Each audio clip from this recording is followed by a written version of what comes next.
Hey, it's you again. I'm Daniel. This is Chris. That's hello, Chris.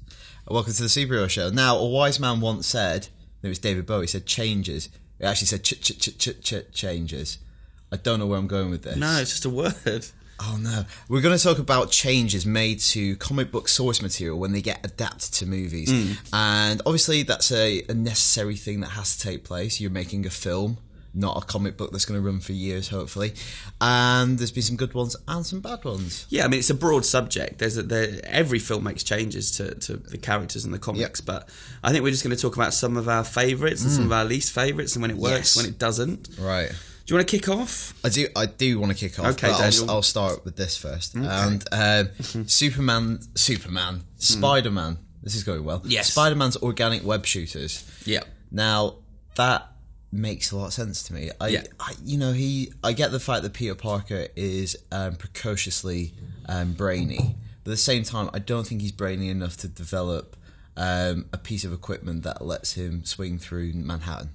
Sure, and it allowed the filmmakers to make that kind of teenage, grown-up, adolescence jokes. Yeah, and they're quite funny jokes. They're quite edgy for a family film. Yeah, I kind of forgot about that, because I saw that with my friend and his dad when I was probably about 15. I was like, oh, it's a bit... When he's just locked away in his bedroom, coating things with sticky substances. Yeah. Anyway, but it just seems so logical to me that if he's getting bitten by a radioactive spider that is imparting all the abilities of a spider...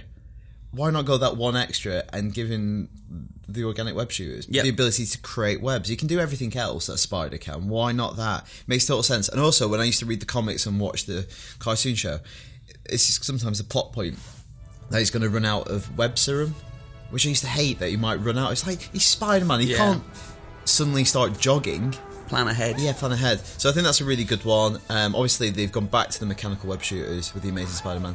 It doesn't really figure in heavily, but I just preferred it when they were organic. Yeah, no, I'm fine as well, because now we're getting different iterations of characters. I don't mind that they're bringing in these variations. I mean, one I was going to talk about is in the original Tim Burton Batman, the fact that Batman and the Joker effectively create each other. Linked. And so Jack Napier is the one that kills Bruce Wayne's parents. Not Joe Chill. Not Joe Chill. So that, for me, that was one, because I'd only watched the TV. So you like this? This is good. I'm going to say I'm on the fence on this one a little bit, because I'd only watched the TV show. I hadn't read the comics, so I didn't really know any different. And I thought it worked really well in the film, that the nemesis, the hero and the villain creating each other. It was only when I got a bit older and read around it that I thought, well, that's not actually correct.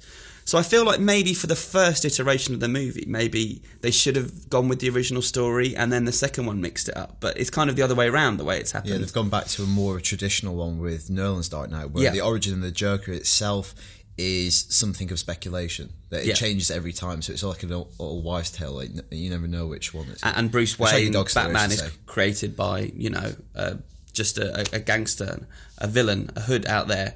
And that's why he spends his life kind of, after... Yeah, it's quite... It's more faceless... It's more the small act of crime, which was happening to families across Gotham that triggered it, rather than this big supervillain. Yeah, it's so he could never hunt down that one person in the way that in Burton's Batman he could. It's more of a symbolic crime, which is, again... Exactly, and it was the same, actually. So I didn't mind it with Burton's one. Where I had more of a problem was when... I think I know where you're going here. Well, Spider-Man... Oh, no. Nah, Spider-Man, when they kind of when you realise that Sandman had been involved. Oh yeah, when they're rewriting it, and that didn't work for me, because it was just I thought that was really contrived. You've already invested in one telling of it, and again, it's Peter Parker's going after all criminals, not one specific one. And I just don't think Sandman needed it. I don't think Peter Parker needed it. Also muddies Spider-Man's original motivations for why because he thought he was directly responsible. Yeah. But they're always rewriting Uncle Ben's death. Uncle Ben.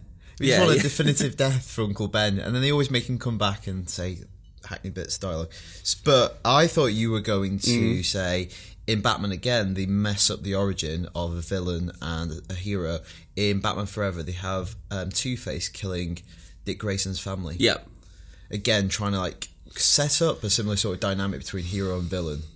Which I just don't think it needs. I think it'd be more sophisticated than that. They want it feels like they want everything to link up and everything to be connected, and it's the same with some of the X-Men films. They've made people brother and sister or friends when they weren't in some cases. Yeah, so I think those are kind of trifling ones that super fans kind of probably take more to heart than other changes. I think the really big change in recent years is the Mandarin in Iron Man 3, which we both liked. We both liked that one. I thought like that scene brought the house down, and that comes up on the back of, for years, directors like John Favreau, every time like, when's the Mandarin going to appear, and he had to like sidestep the issue, go, I think he's a very difficult character to tackle. So when they said they were actually going to do it with Shane Black, you're like, oh no, is he doing the one character the new director shouldn't do, like Brett Ratner did with the Juggernaut? Just leave it. And he did the Mandarin, and he did it in an entirely unexpected way that kind of acknowledged how problematic the Mandarin is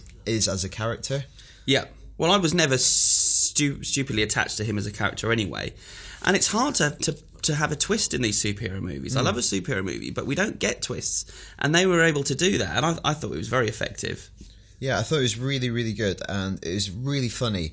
Similar villain that's been changed, Bane, Tom Hardy. When that was announced, you're like, oh my god, how is he going to make Bane character fit in that kind of slightly more realistic universe? Yeah. Because when we saw Bane previously, he had like the venom injections. Yeah. He was laughable. Yeah. What did you think about? He was a tough guy, but he did seem a little bit pussy whipped, I thought, in the Nolan Batman movie.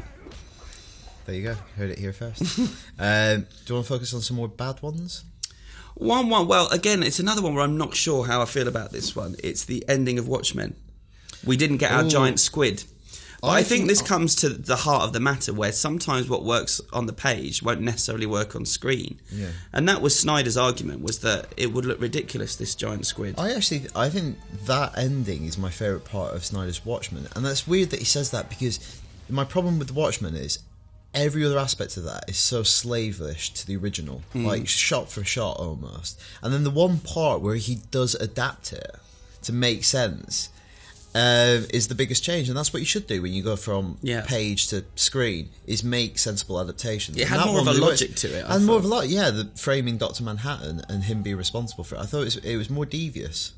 And speaking of logic, one that I had a problem with initially until I actually saw it was with Nolan's Batman. Obviously, they were trying to bring it into the real world and make it more realistic.